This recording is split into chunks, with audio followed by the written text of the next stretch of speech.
ምን አይነት በፍቅር የተሞሉ እንስሳት ናቸው? እስካሁን ወደዛ አልሄድንም። አሁን ደግሞ እንሂድ።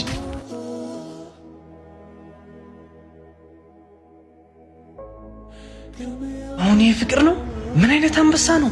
ጭራሽ አጠገቡ እንዳለች ራሱ ረስቶታል ይመስለኛል። አንዳንዴ አንተ ምን ይሌ እንዳንበሳ ሆነ? ለምን እንደዛ ታኛለህ? አሁን እንደሱ ነን። ጭራሽ ነው የተዘለልንም። አፍቃሪ መስለው እያስመሰሉ በውጭ ትዕይንት ለሚያሳዩት ፍቅር ማለት ትታለይ አይገባም። በአሁን ጊዜ በዚህ ዝንጀሮና በዛ አንበሳ የፍቅር ታሪክ፣ የሰው ልጆችም የፍቅር ታሪክ ተደብቀዋል። መታወራው ነገር ሁሉ እኔ ምንም ሊገባኝ አልቻለም።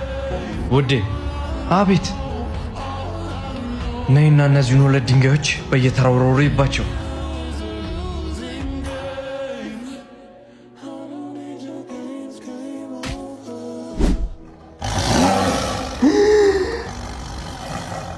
ወደ እነዛ ደግሞ እንሂድ።